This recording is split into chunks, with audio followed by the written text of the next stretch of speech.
Hello, hello, hello, everyone, and welcome to the live episode of the Butterfly Evolution Radio Show.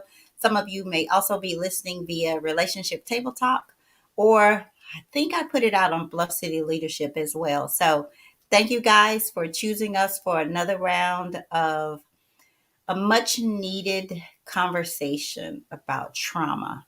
We did a soft introduction to this topic.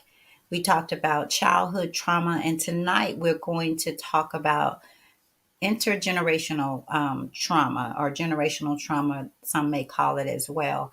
Not going to keep you long tonight. As I stated previously on a previous show, our desire is to just introduce you to this conversation in hopes that you will take it personal and that you will do your work, that you will put in the necessary work to heal yourself so that, as it relates to tonight's topic, so those who will come after you, especially your children, even the people that you encounter, let your light so shine. And in order to get that light, we have to go inward. We have to internalize this thing for us, for our walk, for our purpose. So hopefully Rodney will join us tonight. My nephew Little will not be joining us. As far as I know, he will not be joining us tonight unless some things work itself out and he's able to jump on a little bit later. But I am expecting Rodney to join us. So what I'll do is I'll get it started. For those of you who may be first time listeners, and I pray and hope that we always have newcomers, but I'm so thankful for those who have followed. Some of you from the day one, from the beginning. So thank you for you new people. I hope that you will hear something tonight that will encourage you to come back, even to reach out to us about a discussion or a conversation that you'd like for us to discuss here on Butterfly Evolution or Relationship Table Talk. I'm going to take a few minutes as I wait for Rodney to join to tell you about Butterfly Evolution, to tell you about Bluff City Leadership and Relationship Table Talk and how they all tie together. Basically, with Butterfly Evolution, I've been doing this since June 2011, and it started for me. I was at this place in life where I thought I had figured enough out to just kind of help people like I had helped myself. And boy, was I in for a shock, because what I realized coming into this and getting into the meat of it was that I needed the help, that I was dying inside. And when we started this out, a friend of mine, Tika, with, I guess, feeling like we were going to help women because we felt like we'd gotten to a point where we had helped ourselves. And the Butterfly Evolution was about dying to live. And at that particular time, I felt like I had got over the death and that I was living. But you guys, even fast forward to today, I realize that it is a forever dying to self journey. The self that you're not, the self that you think you have become in the midst of all the trauma, in the midst of all the drama and the chaos, the pain, the hurt that life gives to us. I mean, it's just there. Life is going to happen. Traumatic things are going to happen. But getting back to where I was going with this, I realized that the show was for me. And I would not be where I am today, emotionally, mentally, had it not been for this show. And I'm still growing.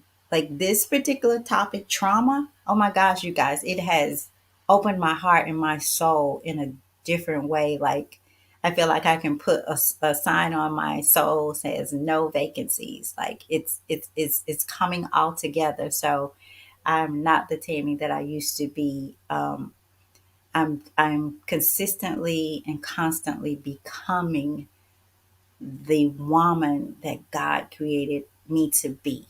And I think the woman that He has created all women to be, and men as well. But I say that because initially we wanted to help women. We wanted to just help women grow spiritually and become emotionally healthy, mentally fit, as Tamari on CC America says. So In the midst of that, and ironically, my friend Tika introduced me to this assessment that added to my journey of change, of self transformation, of becoming a student of my life, to my life. And in that, I took the assessment, and that's how Bluff City Leadership, we've gone through a few name changes, but that's how Bluff City Leadership came about. And it is about helping people build and maintain healthy relationships, starting with yourself. You have to be, and Rodney is coming on, so I'm going to go ahead and pull him in. You have to be, hey, Rodney, I'm buying us, I was buying you some time. You said what now? I was buying you some time. I But no, appreciate it.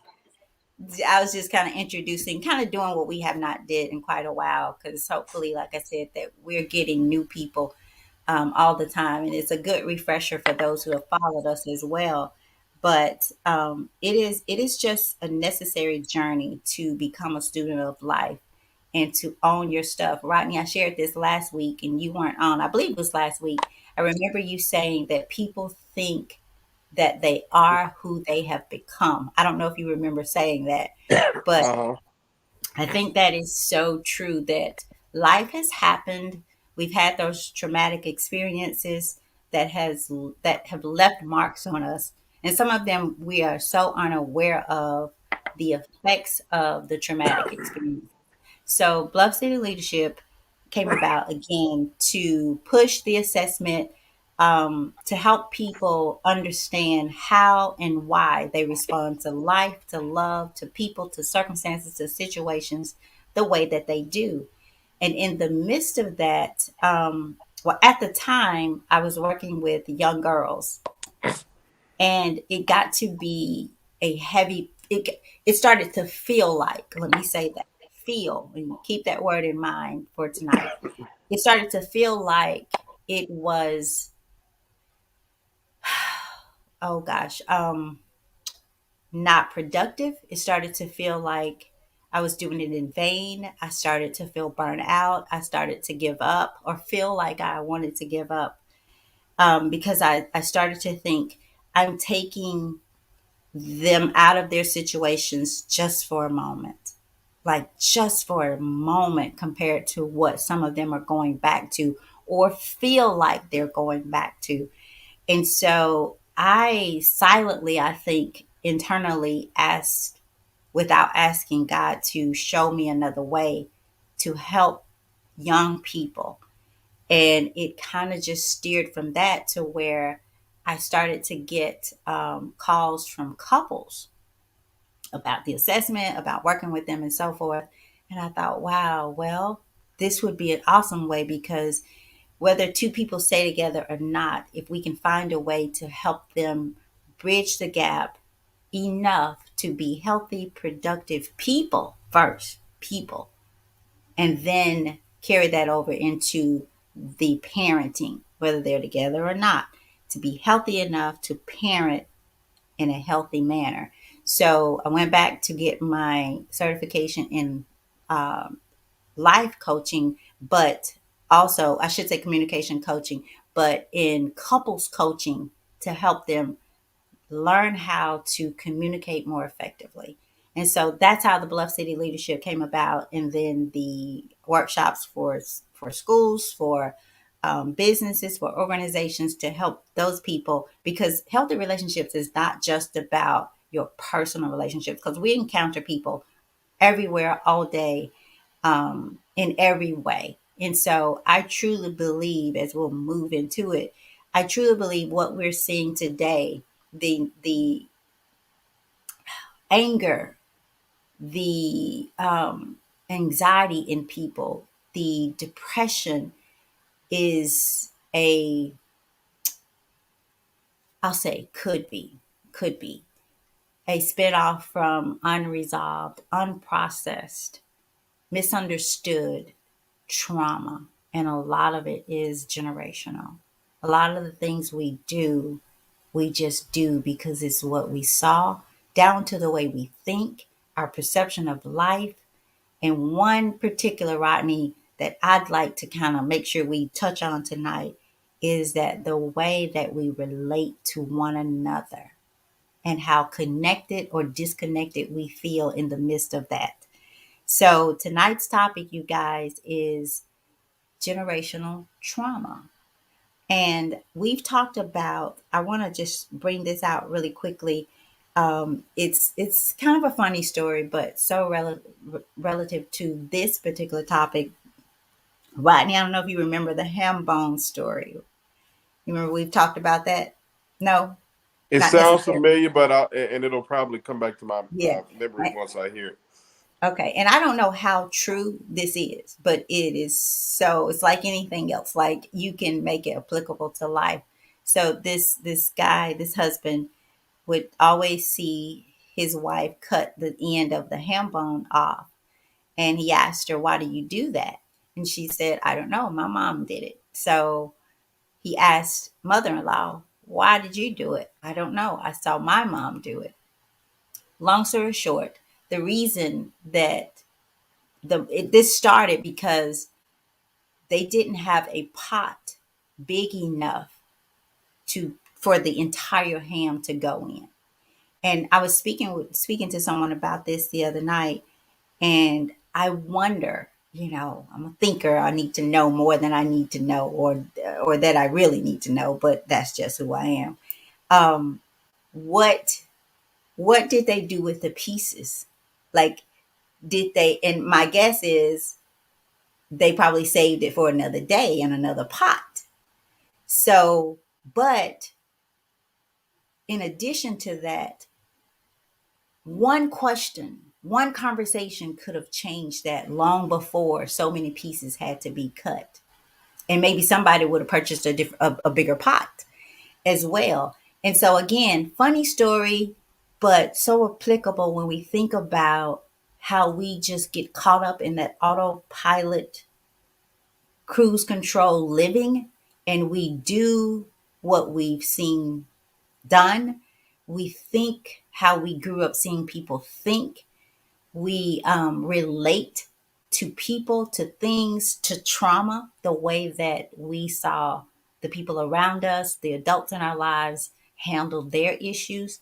And until we are intentional about healing ourselves, nothing will change. And we will continue to pass that particular thinking, feeling, processing, and all those things down to generation after generation.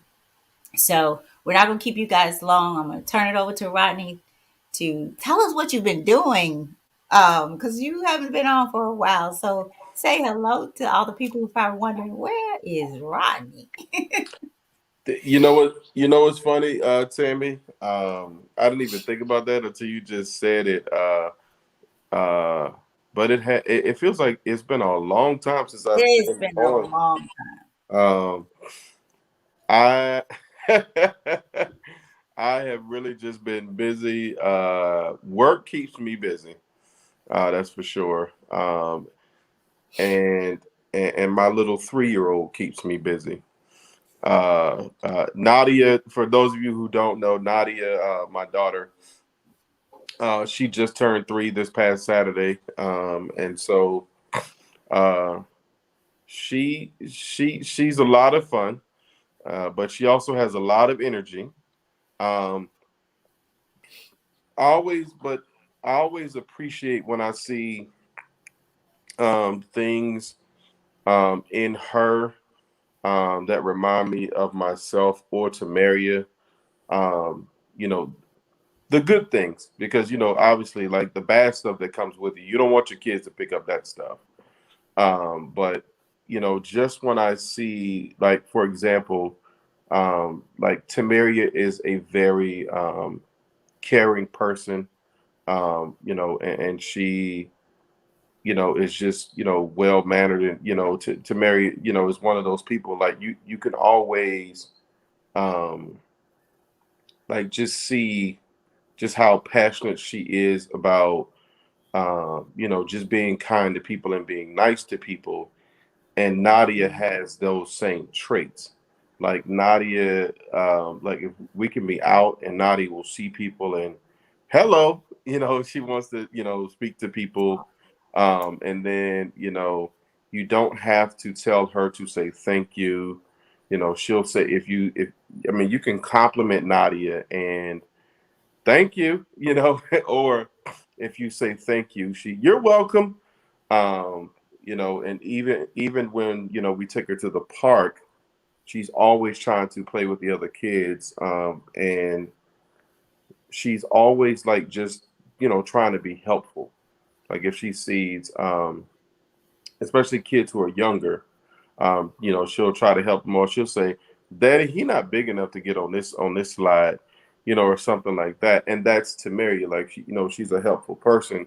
And then I'll look at her, and some days, like Nadia is fine going to the park and having a good time, and Nadia will come in here and just stretch out and flip all over the couch and look, you know, and just look at TV, and she's fine being in the house, which is sort of how I am. You know, I can be outside, I can be indoors. It does not bother me. So it's funny just seeing the things that she's picked up in 3 years, but definitely keeps me busy. Work. I feel like I'm always doing something for work, and I missed last Tuesday because I didn't leave until about 9 o'clock, I think, last week. I didn't leave until about 9 o'clock, but I had to travel out of town for work. Um, but Tammy, I was thinking, and I don't know where you were before I jumped on, but I was thinking about the topic and, you know, the things that you were just saying, and there is a lot of hurt Mm-hmm. um, in our young people, Mm-hmm. and and that hurt has led to anger, and it has led to hate, Mm-hmm. um, and then you have our young people doing a lot of things that they probably wouldn't do. Going back to, you know, it's not who I am; it's who I've become. Mm-hmm. And I say that because if if if certain things, for everybody who's listening, if you think that, you know, this is who you are, then ask yourself, how did you get there? Mm-hmm. Or what made you this way? Or why do you have these thoughts? And then ask yourself, if that thing had not happened, or those things, if they had not happened, would this be you today? And your answer is probably going to be no. And I'm not saying that it's a bad thing that, you know, our experience experiences shape us, but just think about like how they have impacted your life. So ask yourself, like, is this who I really am? Is this who I want to be? Or did something happen to make me be this way? And then ask yourself, go a step further. Is this better than how I was or who I was before that thing happened to change me? Because if it has made you a better person, Mm-hmm. then, you know, there's really nothing wrong with that. But if it has made you bitter, if it has made you fearful, then you got to really evaluate that. And but going back to what I was saying about our young people, Tammy, you know, the more I talk to my students, the more I talk to my students, um, like you learn so much about them, but you learn so much about where we are as a society. And as a society, our young people are hurting because of decisions that we've made. Mm-hmm. And we've gotten away from those things that used to work. We've gotten away from them. We've gotten away from respect. We've gotten away from, and you know, we've gotten away from, you know, regardless of how you're living, you don't, like, I remember even the drug dealers in the neighborhood wouldn't That is. sell. Yeah, they had respect. They wouldn't They sell had dope. respect. Yeah. They would not sell their dope in front of their mother's house, Yeah. or they wouldn't sell it in front of certain, like they would go around the corner, or or everybody knew that they were the biggest drug dealers out there, but they would still take care of the elderly people in the neighborhood. But people don't do that anymore. There's no respecting this. Well, I do what I want to do. I'm grown.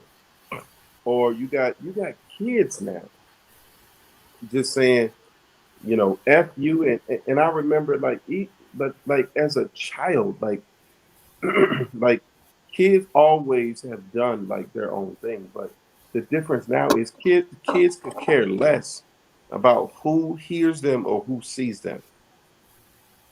And so we got to really think about like the things that we are passing down, because the same young people that we are impacting today, they are going to, at some point, like you said, pass that down to somebody else. So, what do we want our young people passing down when they become adults? Ronnie, I want to read something, and then Will was going to be on tonight, but he's not going to be able to. But he had sent me a couple of things this week, and I admit I did not get to dig deep into them, but I'm going to read this and then do a little bit more. But I want to come back to this particular one because you're probably more savvy with this than I am. Or maybe when I read it or something, it just didn't stick out because of the timing. But this is Genesis 8 and 21.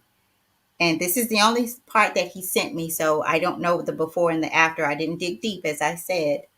But this reads, and the Lord was pleased with the aroma of the sacrifice, and said to himself, I will never again curse the ground because of the human race, even though everything they think or imagine is bent toward evil from childhood.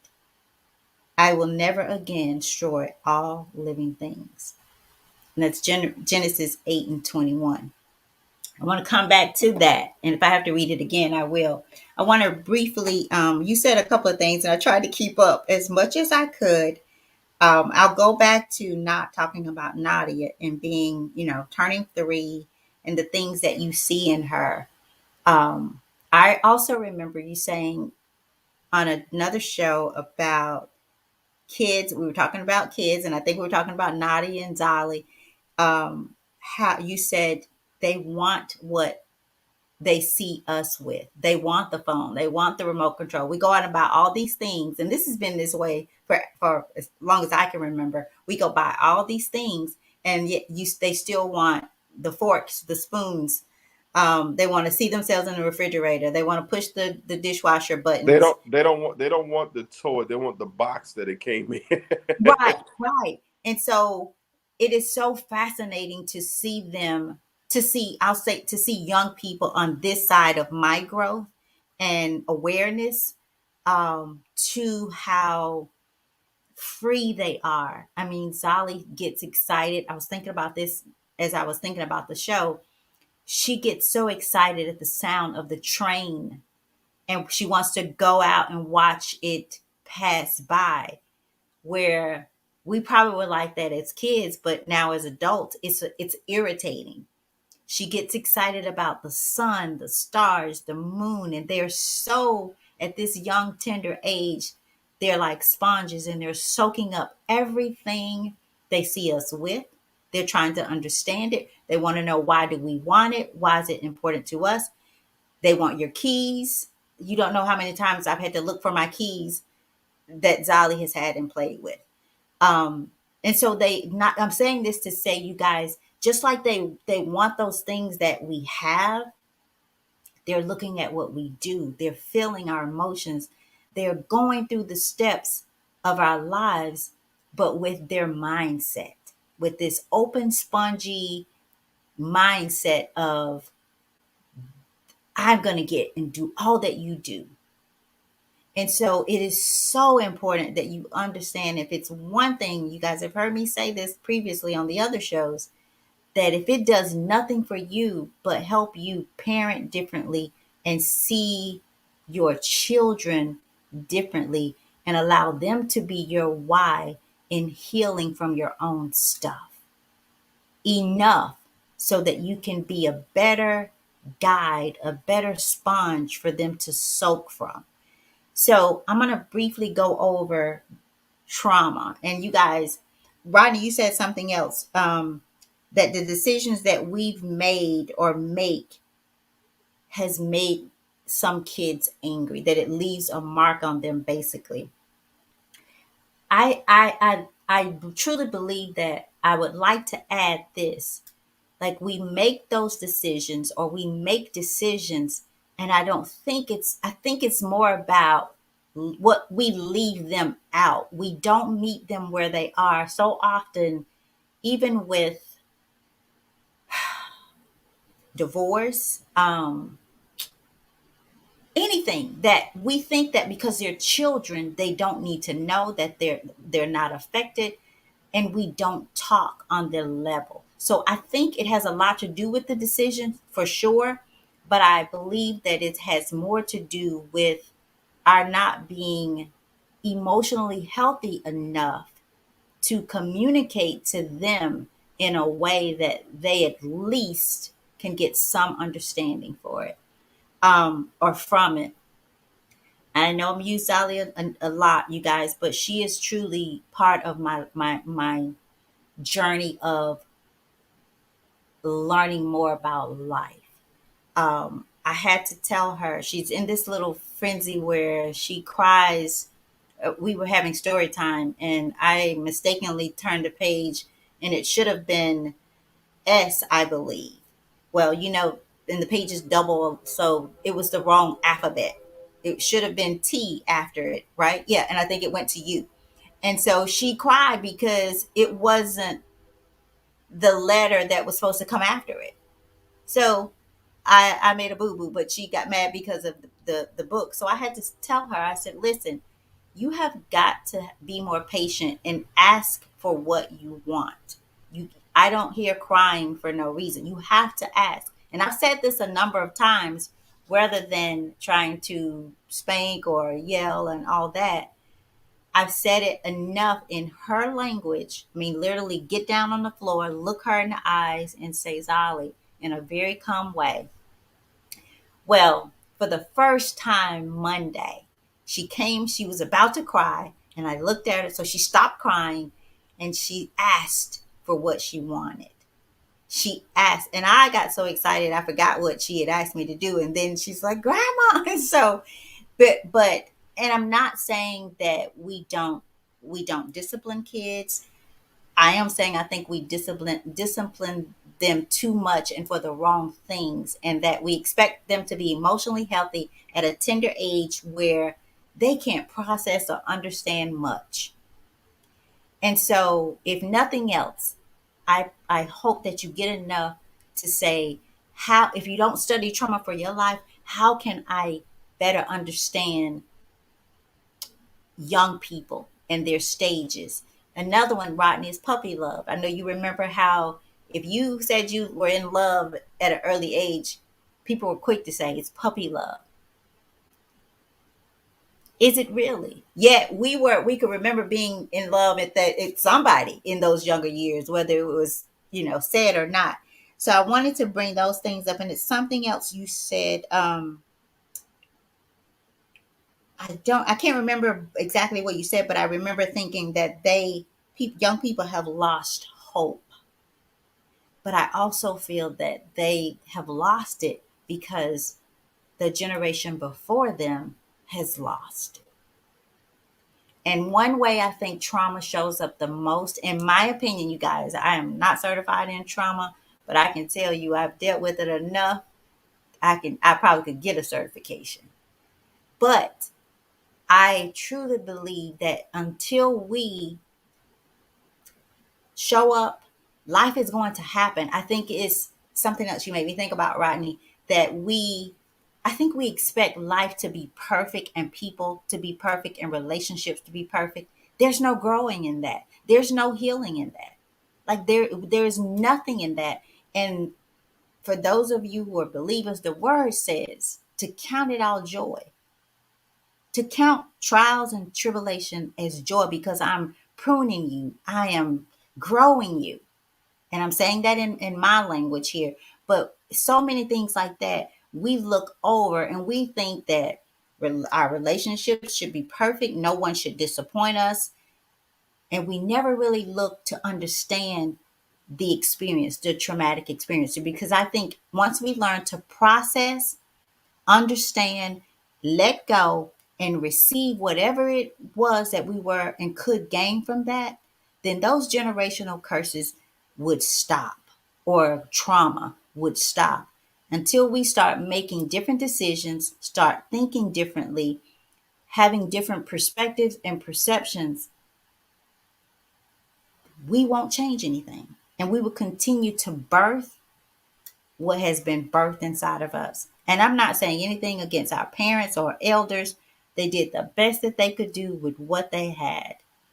But until someone stands up, because it's not a pretty sight to transform your life and to change what has become your norm, even if it's wrong for you, it's still a difficult process. It's a different kind of death, but it is a death.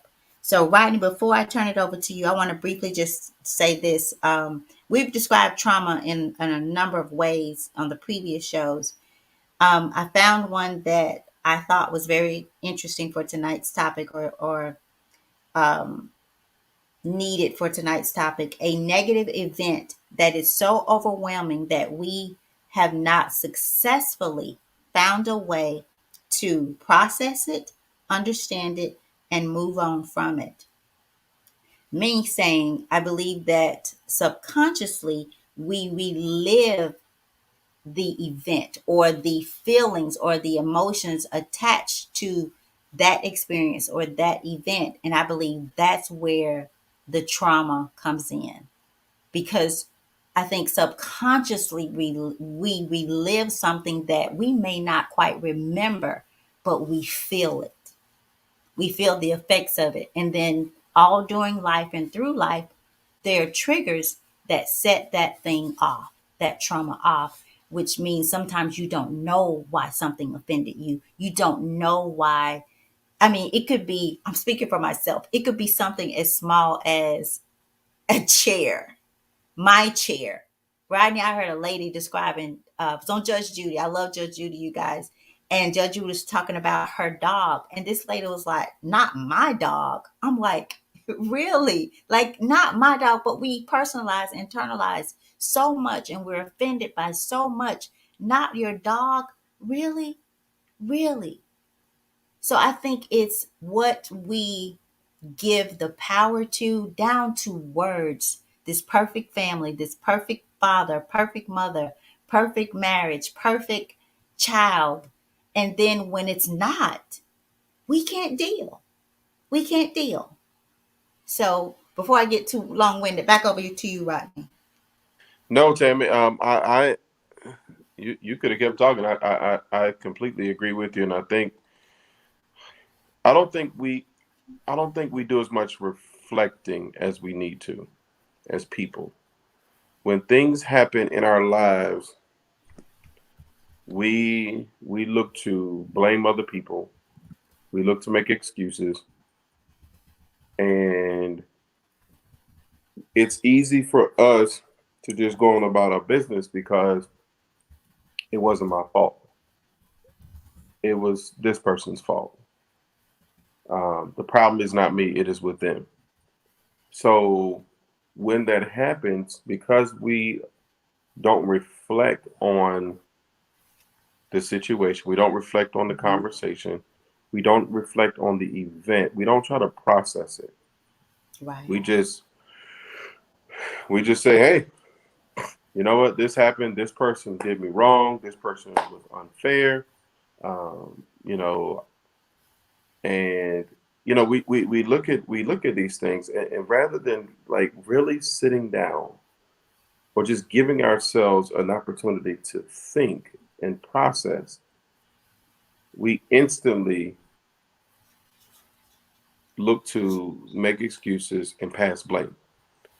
And therefore, there's no growth because it's not about me. Even though I was in the situation, and whether I said something or I heard something, or whether I saw something or I did something that somebody else saw, there's no thought behind it.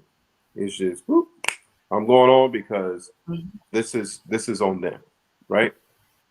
But if we would just take the time when things happen, whether they are small or big, whether it's something that happens like instantly, or it could be something that happens over the course of a couple of years, if we would just take the time to think, excuse me, one, what happened? What happened in the situation? And then what was my role in it?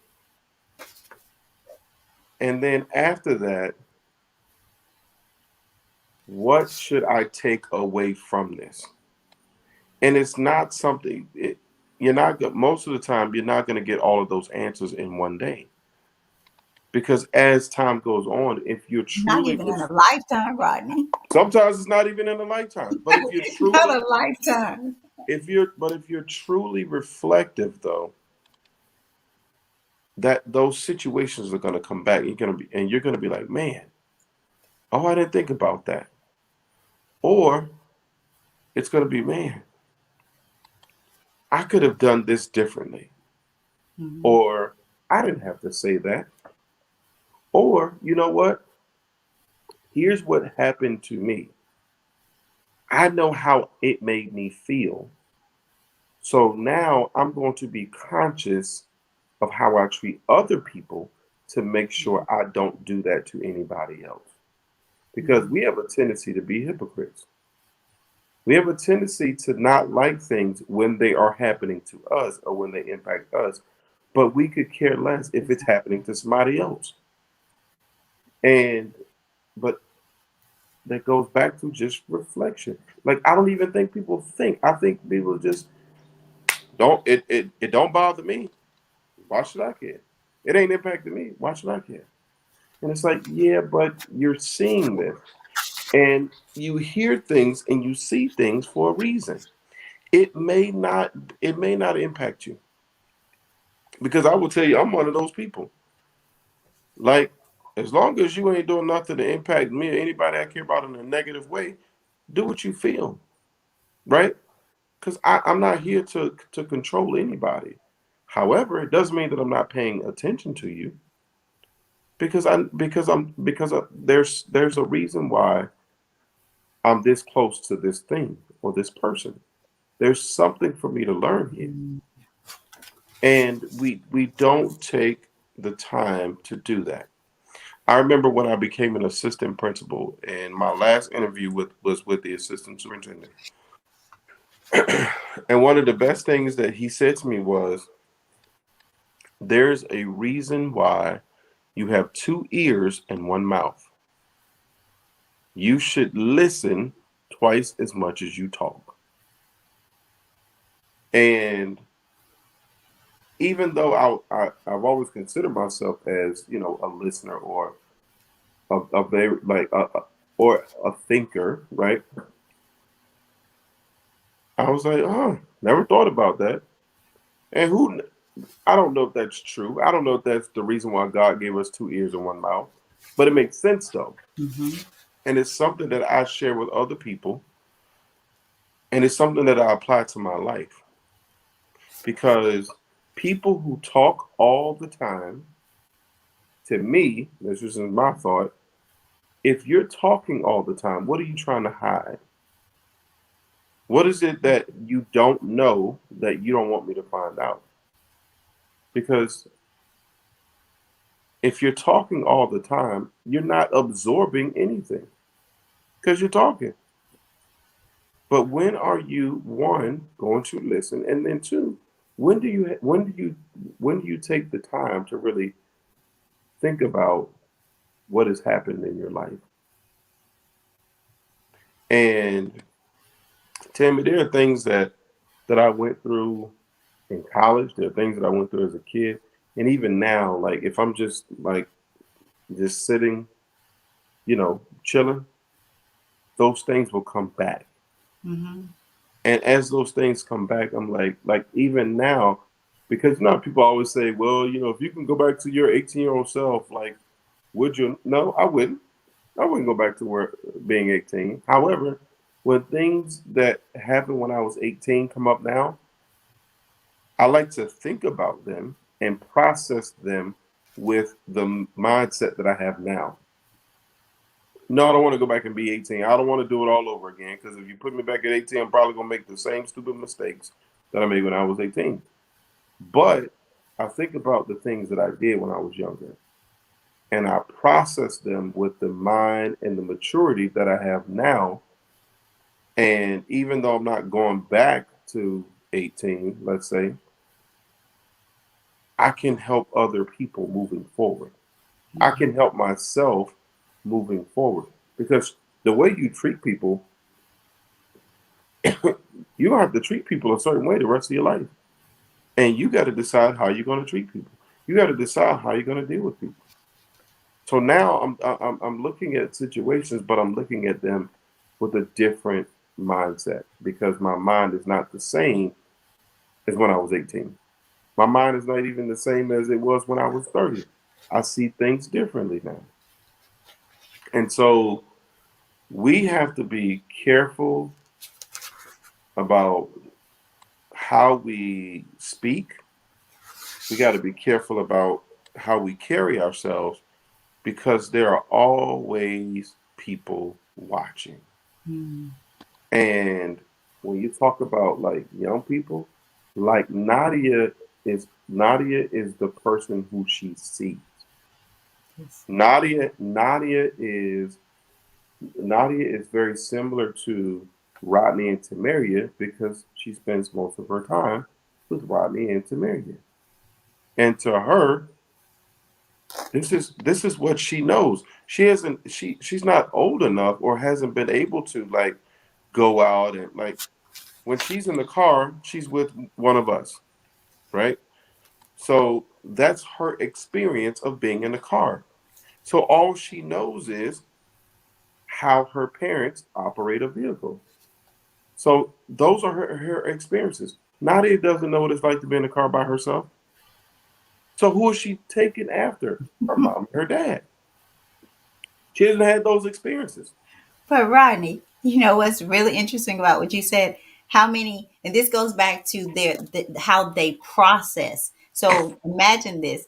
I've known kids as little can be try to crank and drive a car because they've seen you do it and they think, oh, I can do this, Yeah. not knowing the danger in it. And that's why, you guys, it's so important to understand. They say 0 to 18 months. So zero, meaning in the womb, that children are sponges. They are learning, feeling, seeing, eating what we eat. It is so, so, so important. Like I said, if nothing else, heal so that you don't plant a seed of trauma for your Mhm. child and those who are coming behind you.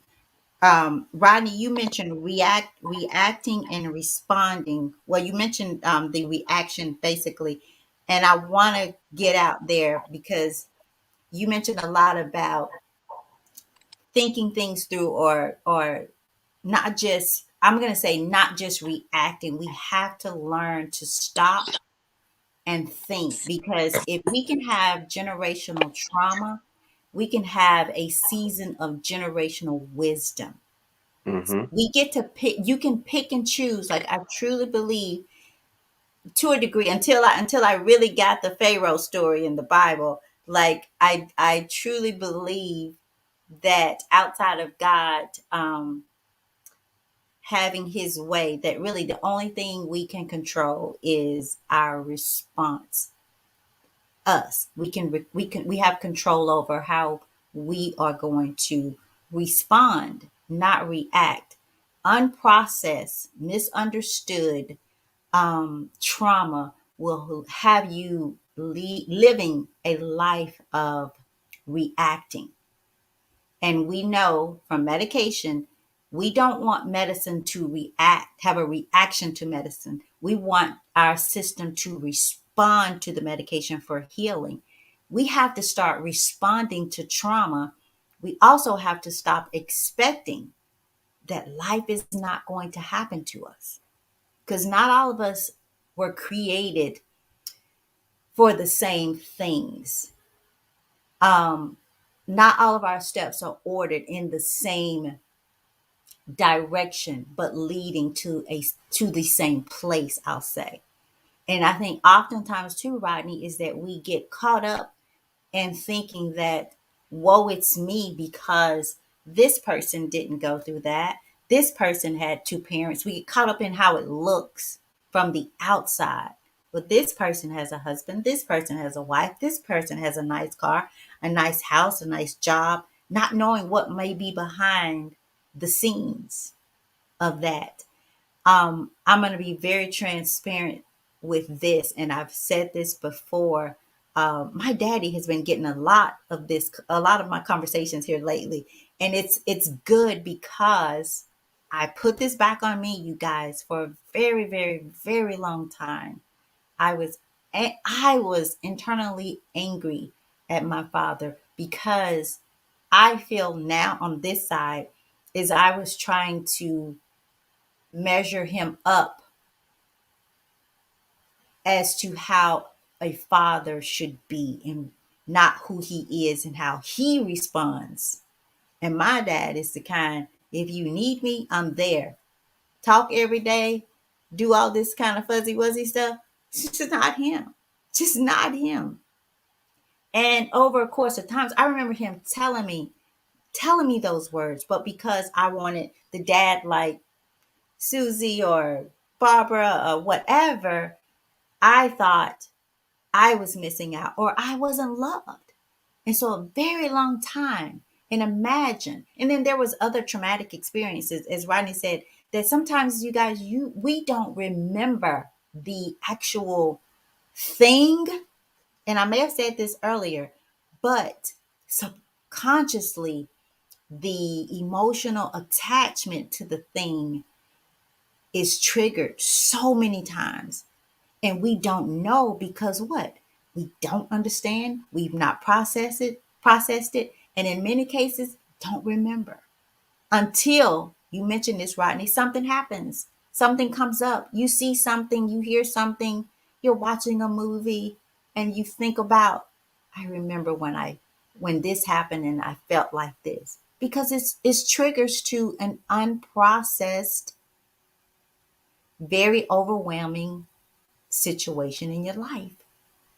And I also think it is so important that we forgive ourselves for holding on to it for so long. Set yourself free so that you can let go. Because much of the things that we hold on to, we had no control over. None. None. And we can't change it. So we are holding on to that traumatic experience that happened 10, 15, 20, 30 years ago. Subconsciously, it is still showing up in relationships. And I believe one of the most, I might have said this too earlier, you guys, or I meant to, one of the ways that it shows up the most is, again, how much disconnect is in the world today. Sometimes amongst the people who love each other the absolute most, but they cannot get past the traumatic experience and the mark it has left on them, the fear of connection, the fear of not love, but being hurt by that love or hurting someone. I hear so many stories of people wanting relationship because you can hear it in the conversation, but we're just simply afraid of it. It doesn't exist, we think. No, the perfect relationship does not exist. But that one that is going to make you grow, if you stay long enough, if you are intentional about, I'm gonna have to plug my computer up. If you're intentional about not reacting, and I don't know, I'm gonna get the comments right now. I'm gonna turn it back over to you. I'm gonna plug my computer up, and then we'll read some of the comments. But I invited Dr. Veronica Powell. I hope she takes this offer. I sent you the link. She is somebody who is licensed in counseling and trauma and things like that, and she's listening. So if you want to jump on, I sent you the link to join us because I'm sure you can share some stuff with us. Right now, I'm going to turn it over to you and so I can get my computer plugged up. I don't know why it's going away so soon.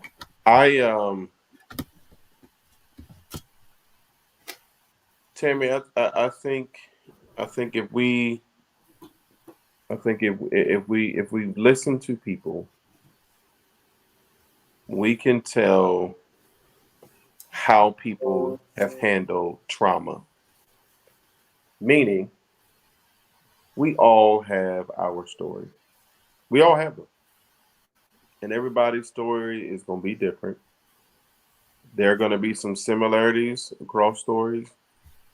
There are going to be things that are just completely different. But we all have a story. And you have people who grew up with both parents in the home, plenty of money, took vacations at least once a year, always had the best food on the table, always got nice gifts for birthdays, Christmas, sat down and ate dinners with family. I mean, you name it, they had it. They lived in a nice neighborhood, went to the best schools. I mean, they had it. And you have people who grew up like that who are living an average life today. Right? They got a house, right? But they have a couple kids. Their kids are growing up with a single parent. They don't have as much money as their parents did when they were growing up. Their kid, there's a struggle. They don't live in the best neighborhood. They don't live in the worst neighborhood, but they don't live in the best neighborhood. Their kids go to average schools. They can't buy their kids everything that they want. But then you have people who grew up, let's say in the projects, with a single mom, 4 kids, getting government assistance, no transportation. The odds are just stacked against them. And here they are, making 6 figures a year. They have a few kids, but they're still with their spouse. And now they're taking vacations with their family, eating dinner as a family. Life is good. And I say that to say, what we don't know is the kid who had everything growing up, we don't know the love that they received or didn't receive in that house that they grew up in. Mm-hmm. Just because they had everything, just because their parents had money, just because they had, they had all the nice clothes, they lived in in a really good neighborhood. We don't know what was going on inside of that house, but they could have been going through something traumatic. They could have wanted to spend time with their parents, but their parents didn't have time for them. Dad was always traveling and working, and mom was just frustrated and go outside and didn't want to be bothered, or, cussing them out. I mean, people go through different things. And here you had this kid who's growing up in the project with a single mother. And even though the mother can't give them all these materialistic things, The mother kissed them every night when they went to bed. They turned the TV off and they sat down and they talked as a family. The mother took them to the park, and the mother gave them morals and values, and they learned how to struggle, and they learned about suffering, and they took that and turned it into a positive. Because you just don't know, and that's why I say we all have a story, and you can kind of tell how people um, dealt with their trauma by the way that they live now. If you got people that really tell you the truth, a lot of people don't, because with social media, we don't have to be honest about our lives. But if you got people to tell you about their lives now, I wonder how many people would say things were a lot better when they were kids. Or I wonder how many people would say, "Man, like I'm just humbled and grateful to be here." Like we on the outside looking like, man, they got everything, and it's like you don't know my story though. You don't know what it took in order to get here. And so I think you know how we handle the trauma in our life will determine how far we can go. It'll determine because we're all going to have opportunities,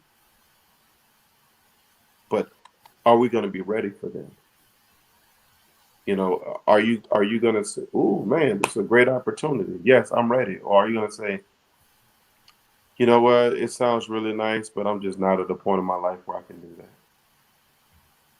Like, Mhm. how do we handle the situations that come up in our life?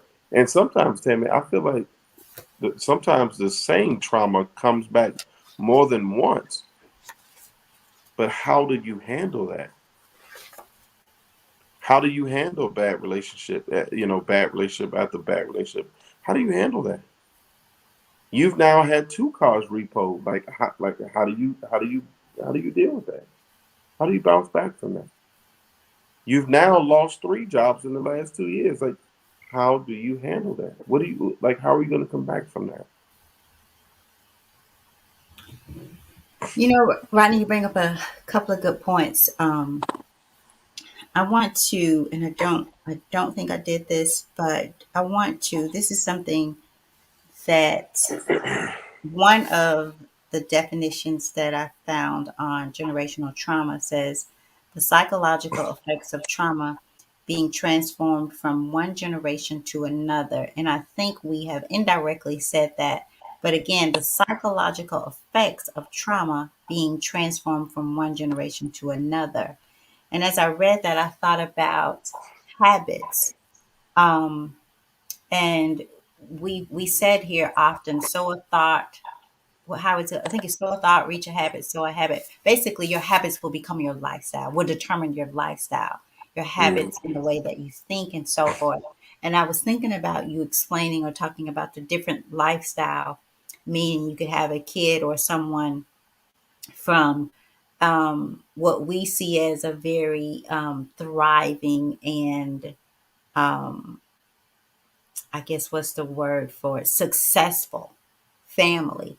But that's because we measure success and thriving based on things or cost. And in studying or doing research on this trauma thing, I found it interesting that children who have some kids, I agree with Dr. Powell. Trauma does not discriminate. Trauma is, and it doesn't. It is a very personal experience because you can get the very same experience, two people having so similar, maybe not the very same, but so similar, but one overcomes, one moves forward, takes the lemons and make lemonade. One takes the lemons and makes tea. I don't know. How do you do that? But it is truly how we look at what happens to us and what we measure it against.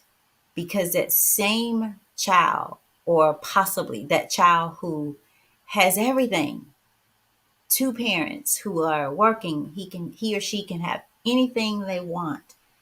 It could be traumatic for that child because they may feel like, well, I didn't want these things, or these things does not provide to me the love that I need from you as a parent.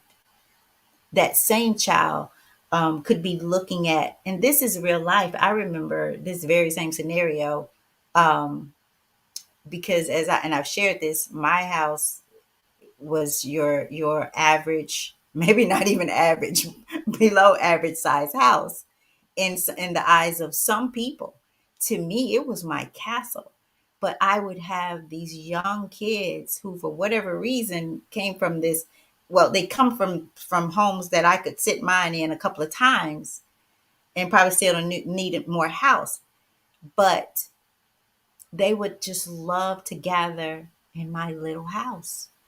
And I remember someone telling Brandon, your house feels like a home. And so our children, in most cases, they don't need much. In most cases, they don't need much outside of love, understanding, the freedom that they need to become what God has purposed and ordered their steps for. So often we try to order those steps. We want all of our children to be doctors when he or she may just, I don't know, they want to be a teacher. But because teachers' salary, oh, don't be a teacher, you know? And so we try so hard to measure our lives based on what society says.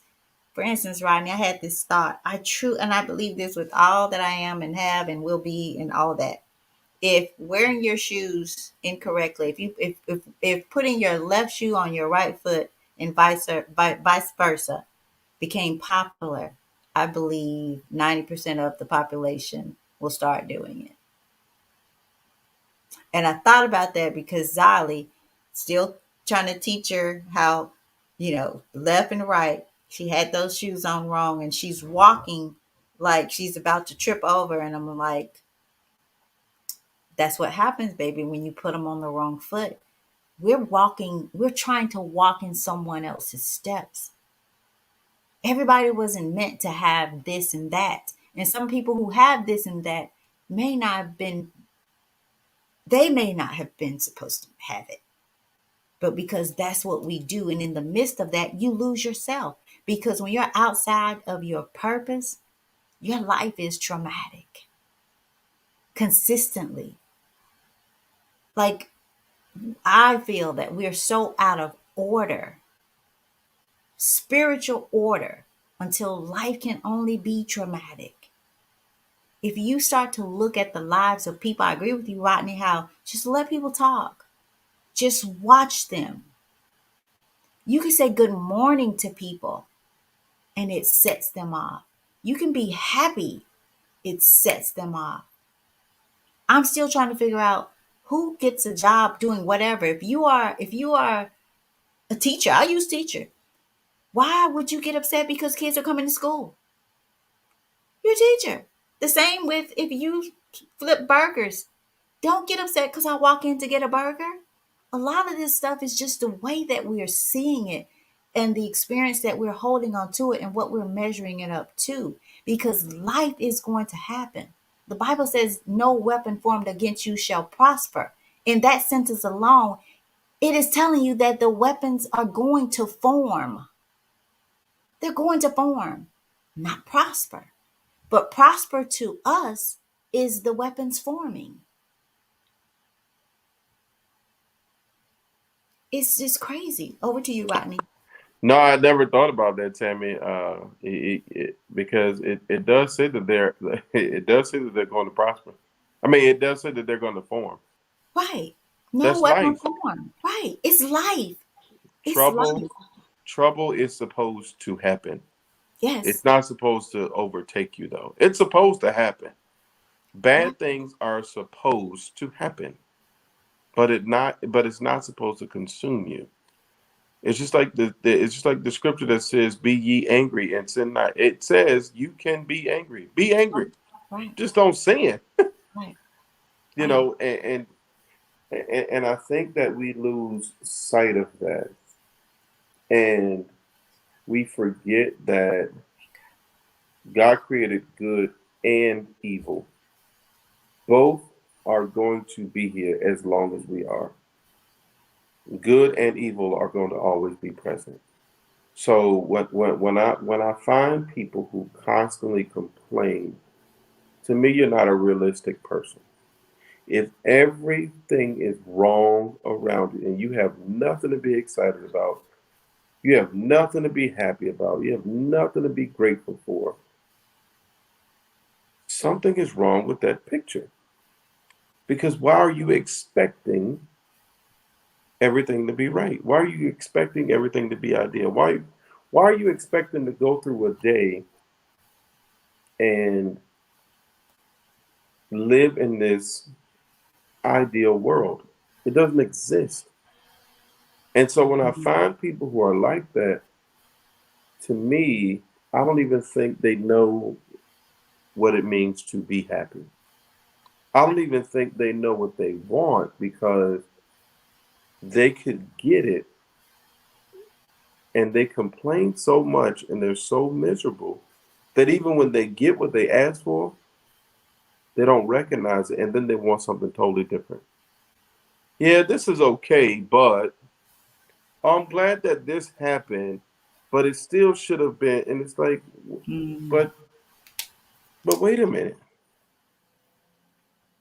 You wanted a new car. You got one. Why are you mad that it's not a Mercedes? Mhm. You don't need a Mercedes to go from point A to point B. You needed a car. And you got a nice, reliable one. But you're still unhappy because that's something that is internal. But we don't think about that. We had a tree fall on a couple cars today at school. Mm. And it sounds really bad, right? But it wasn't even a whole tree. It was part of it. It was a little light. It was a little light, and all it did was scratch up the people's car. They were like, "Oh, okay, that was it. Oh, okay." But you know what? To me, those are people who recognize I can still go home today in my car. Mhm. I don't have to go first of all, I wasn't in my car and a big heavy tree fell down on me because that has happened to people. And the other thing is, I I was out of my car, but the tree could have like fell over the top of it and just smushed the whole car totally. And now I'm trying to figure out how I'm going to get up from work. Then I got to go through all the insurance stuff. They don't have to do that. They got a couple scratches. They can still file an insurance claim and go about their business. But see, we don't do that.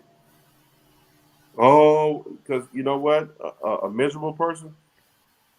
Oh, why me, Lord? Why the tree had to fall on my car? Oh man, no. It things are supposed to happen.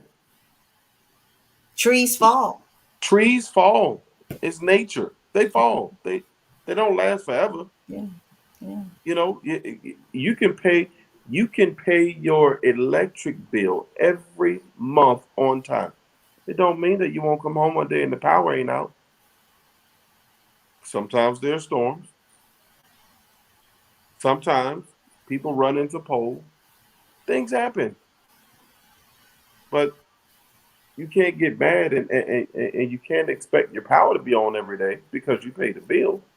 Because there are other things that impact the electricity. But learn how to be appreciative. Learn how to deal with the trauma. And if you learn how to deal with one thing, you'll learn how to deal with others.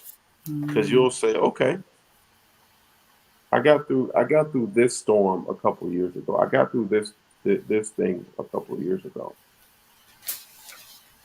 Okay, here's what I'm gonna do.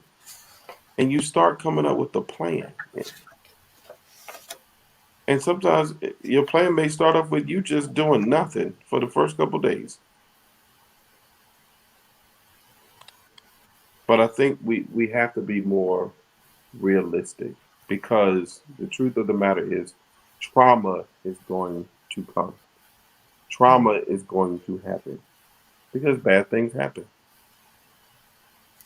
The key is having the tools to deal with the trauma and to get past it and be a better person because of it. That's the key, I think. Back over to you, Tim. Okay. Well, some final words. A couple of things have come to mind, and again, you and I'm going to read the comments, you guys. Thank you, Veronica. I think she's signed off, but I'll read those. Let me go ahead and just get those out so that we don't miss that. Sorry for the delay in that. Veronica says, "Wow, this is." Let me say, Dr. Veronica Powell. Wow, this is a powerful topic. Thanks for bringing it to our awareness. Um, let's see.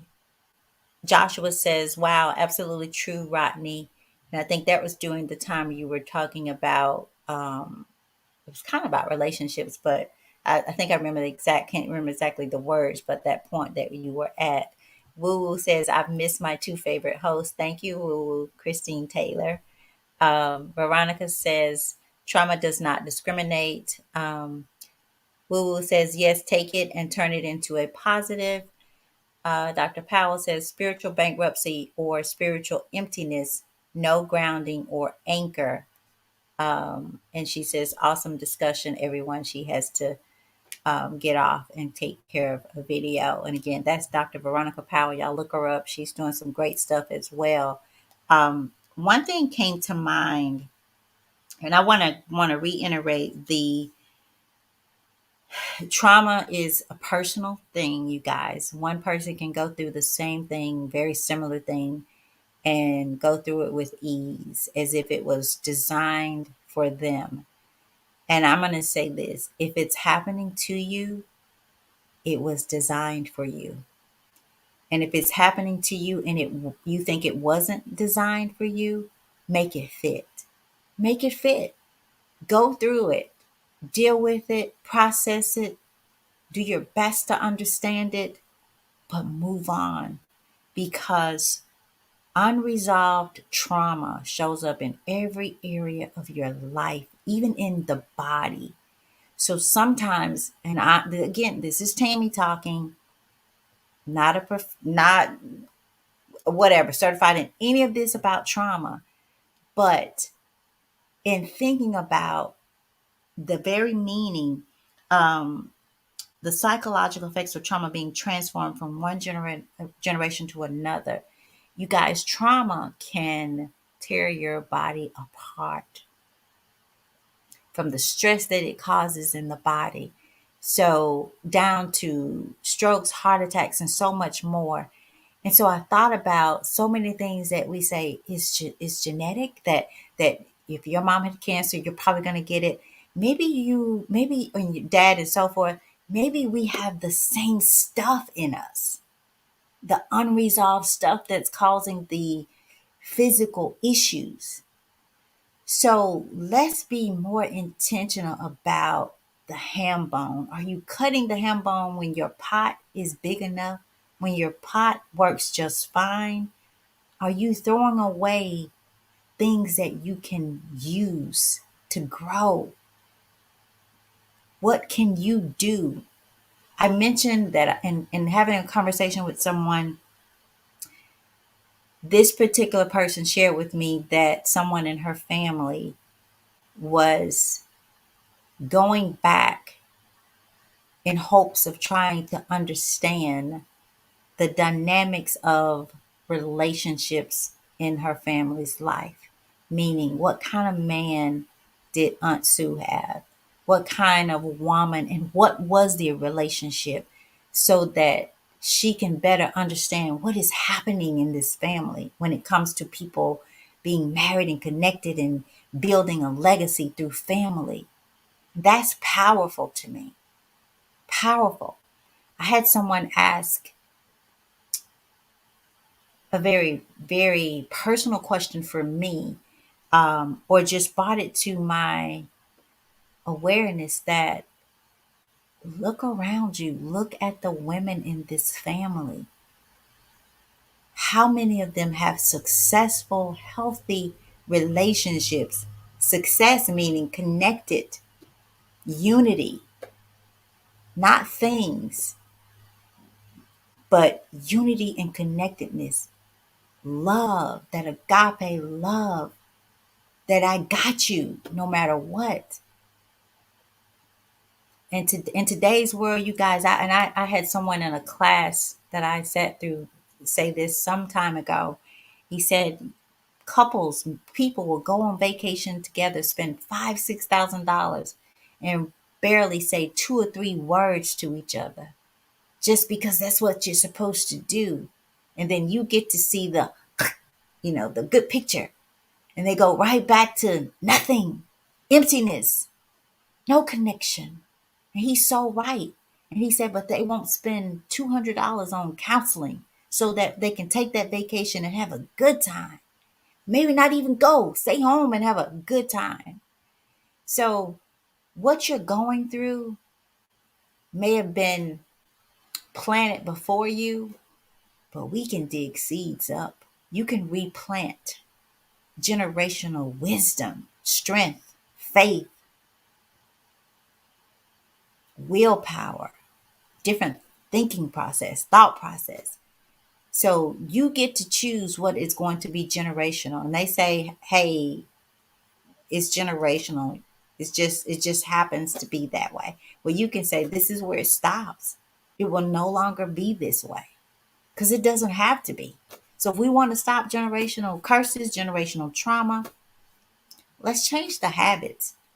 Down from the habits of the way we think, what we do, what we say, how we move, how we perceive life, people. When nothing becomes everything and everything is nothing, there's freedom in that.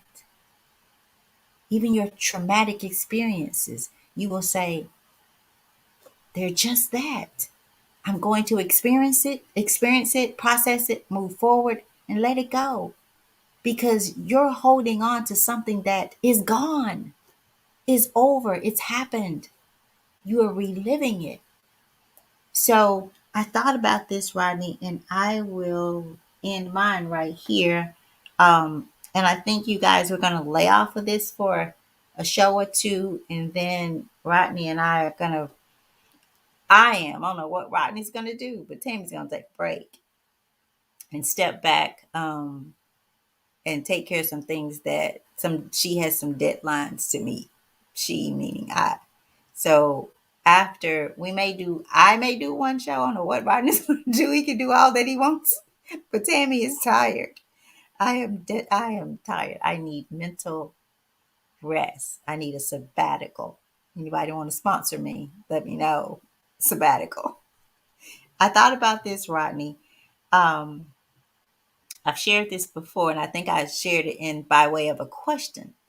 Maybe I should ask you that question again, see if you remember. You probably won't say not tonight, Tammy. I don't remember much.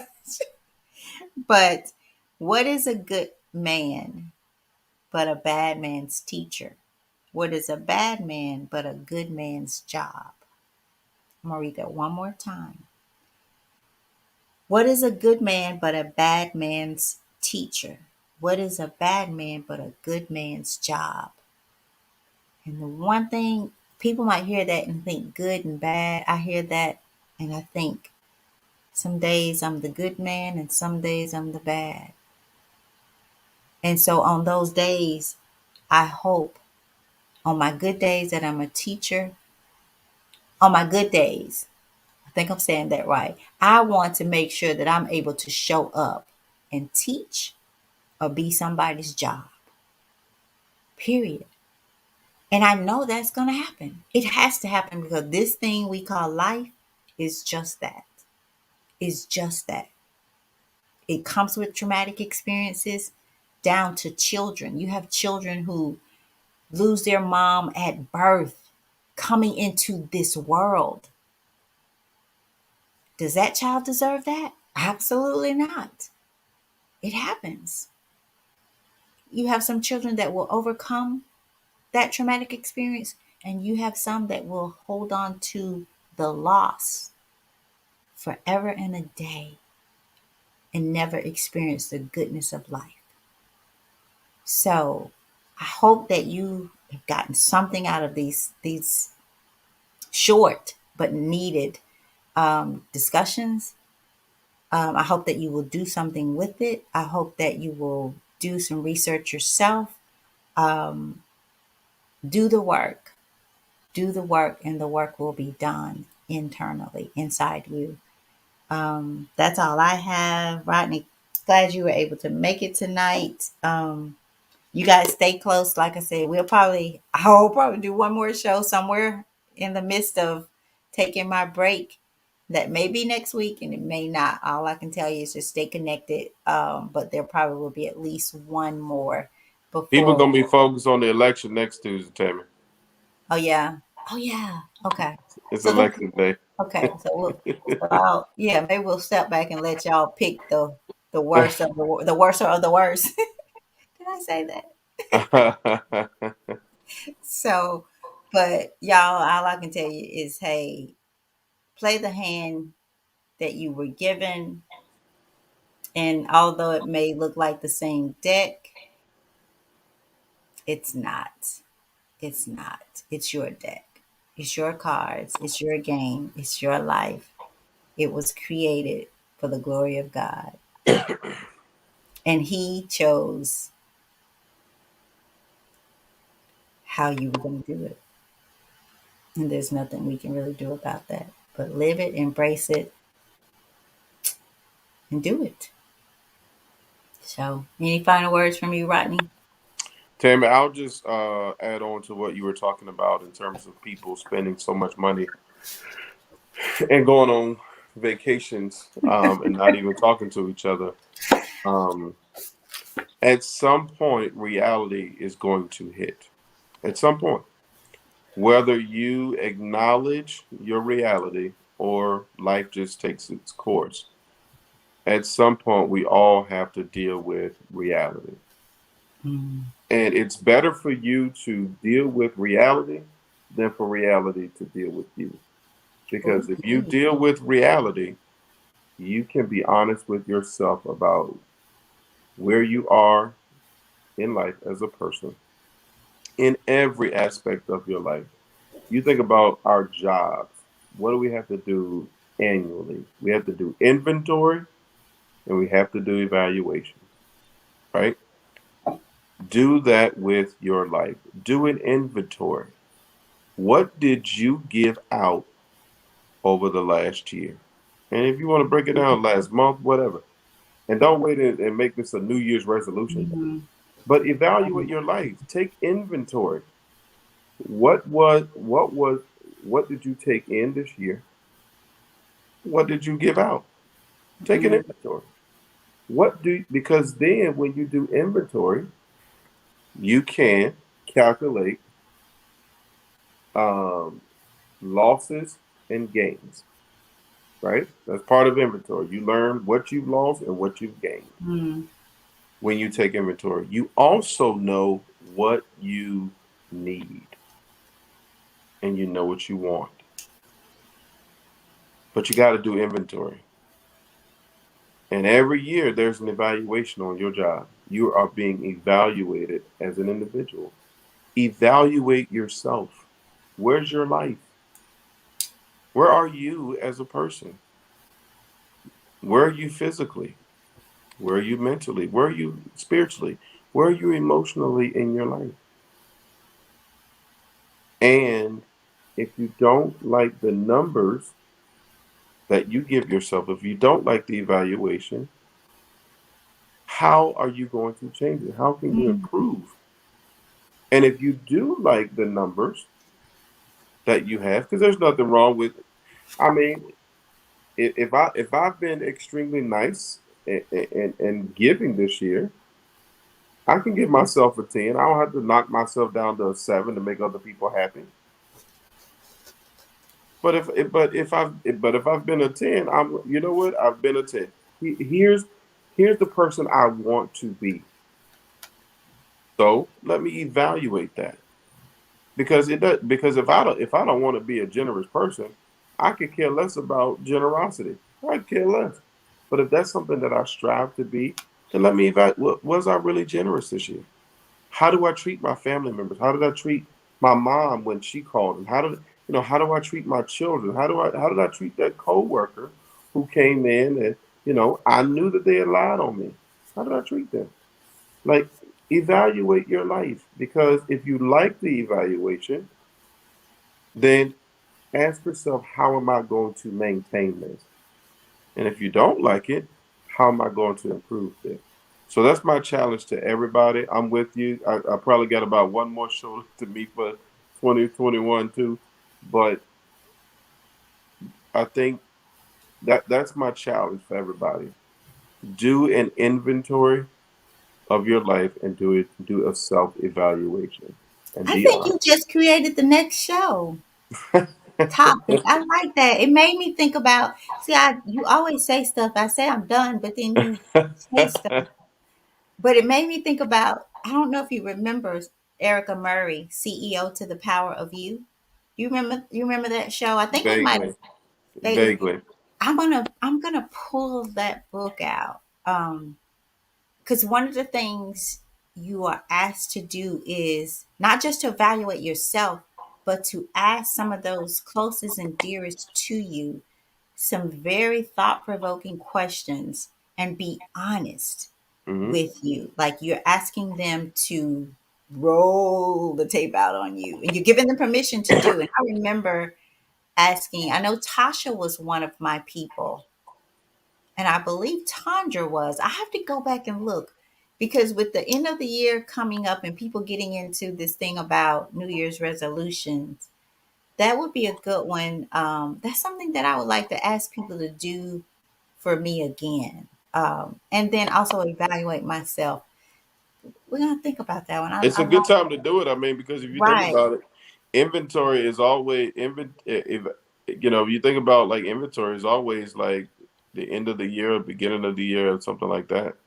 Especially after we've been so locked down with COVID Yeah. and Where are you? people being in the midst of trying to figure out like who am I and who am I with and And it so and it has to be it has to be personal. It has to be something that you yeah. truly do care about. It has to be something that you care about. It's just like, it's just like, when we tell people to move their trash can. If you really care about change and transformation, you're gonna move your trash can, because you're gonna want to see the symbolism, and you're gonna want to see the parallels to your actual life. Mhm. Because if you move it, you can be like, it. It can only make you think. And that's it. It can only make you think, because you're gonna get tired of going. You be like, oh man, I done did it again. Mhm. But how often do we do that in the Bible? And that's why even when it talks about forgiveness, it was like, no, you forgive your brother 70 times 7, or whatever it said. Like, because we're constantly doing things over and over and over again. And we need forgiveness. We need to be reminded. We need those aha moments. We need those, man, because that it's really symbolic for how many times we repeat things in life. Right, and this is gonna sound crazy. One thing you forgot about the verse that I read. We'll catch it next Oh, time. That's okay. But this is gonna sound crazy, but you guys, I'm over the point. Nothing is everything and everything is nothing. So that means what you think about what I say and about me or whatever, about what happens and goes on in my life. I don't care anymore.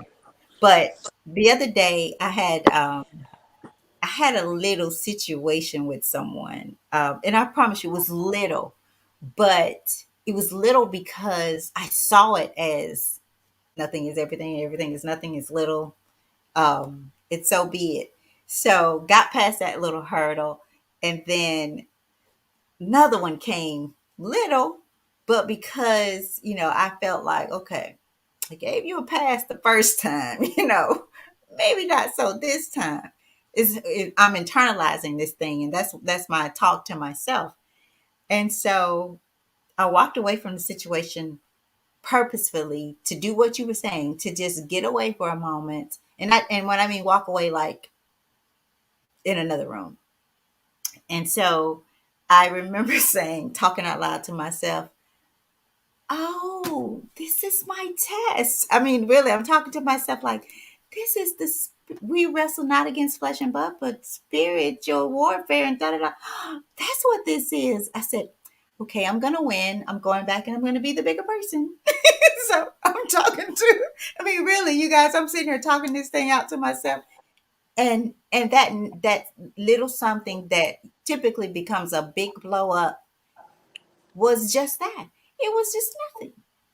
But because I'm in that area in my life where my peace is my responsibility. Mm-hmm. So you don't get my power or the power by trying to trigger me into blow ups about something that means nothing, because everything means nothing and nothing means everything to me now. Yeah. So, so be it. It's just Mm-hmm. so be it. And life went on. Yeah. Life went on. So, you guys, thank you. Thank you, Ryan. I'm so glad you were able to jump on tonight, and we'll figure out the Absolutely. next, next, and the best way to do this. Miss Mary, my mother, is calling, and we'll figure out the next day. You guys stay connected to us. Hope you got something out of this. Rodney, for real this time. I'm out. What about you? I'm out. All We'll right. we'll we'll do it. We'll do it again in a few weeks. Okay. Have a good rest of the week. I'll probably talk to you towards the weekend. All right, Tammy. All right. Bye bye. All right.